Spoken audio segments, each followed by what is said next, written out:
دا چا تاسو کې صفونه سیده کول فرض دي کنه صفونه سیده کول د امور د منځنه څنګه چې امور د منځنه نور برابر ول په کار داسې صفونه سیده کول هم برابر دي حدیث شریف کې راځي چې صفونه سیده کوي کو سیده نه کړ الله پاک واستاسو مخونه کې مخالفت واچي يسوين صفوفكم او لا يخالفن الله بين وجوهكم دا د اتمام د صلات نه دي د مونږ د څه نه دي د اتمام نه دي باقي د مونږ فرضیت په دې موقوف نه دي خو اتمام په څه شي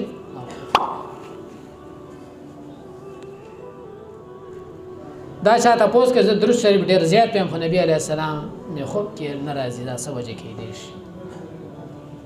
یو چې خېټه کې حلال پراته وي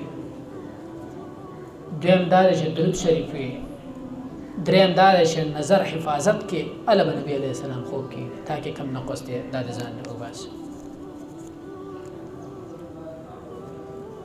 دا چاته پوس کړي خوب مې دښمنی وکړه دا دلیل په دوستۍ باندې دی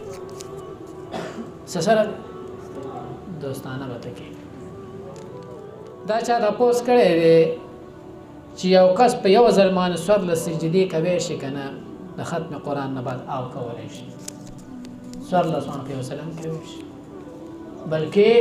د قضایي نشته دي د لاس قران شریفونو ختمونو په وسلم د ټولو مرام کوي شي په وسلم دا چا د پوز کړ چې خوب مې ولې د ویختان می انګریزي جوړ کړی د دې څه مطلب دی د دې مطلب دا دی ویختان لیدل دا په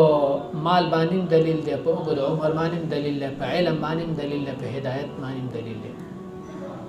لیکن انګریزي دی جوړ کړی دی دا دلیل په دې خبره ده چې ته د سنت نه لږ خلاف روان بعض اعمال د سنت نه لږ خلاف انګریز په رواني شرط دا چاته پوس کې خو په نبی علیہ السلام وکړه چې وفات ته خپل چهره مبارک ښکارې زو تګور دا دلیل دی په دې معنی چې د غزي کې بلک شان مصیبت راځي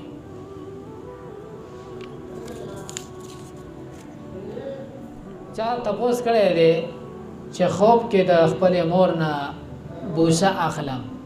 او مور د زوی نه بوسه اخلي دا څنګه دی جواب ادا دی چې دا سړی په خپل مقصد او ضرورت په پوره کوي او بوسه اخیستل د مور نه او مور د زوی نه د محبت علامه ده او د دریم علامه ده چې دا یو بل نه فایده حاصله مور به د زوی نه نفع حاصله زوی به د چا نه نفع حاصله نه مور دا چاته پوس کې یو سړی خودکشي کې جنت ته بځي کنه بځي خودکشي د خپل سزا بوته ملاويږي او پس د سزا سره نه بعد بیا جنت ته ځي او سزا دا ده چې تر قیامت پورې به دا ځان ولي او مړ کیږي په برزخ زندګي کې ځان به ولي او به تاسو کې مړ کیږي بیا به ژوند کیږي ځان به سخت سزا کې مبتلا تر قیامت پورې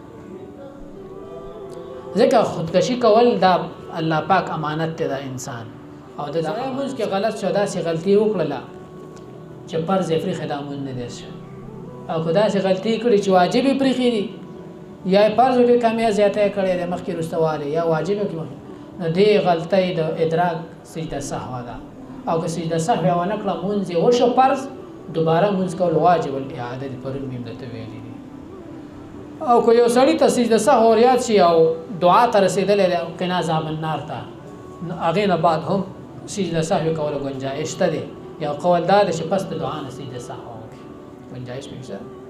سجده سهوا فنا عذاب النار بعد رسته هم کولې شي او شو کړه منځ بس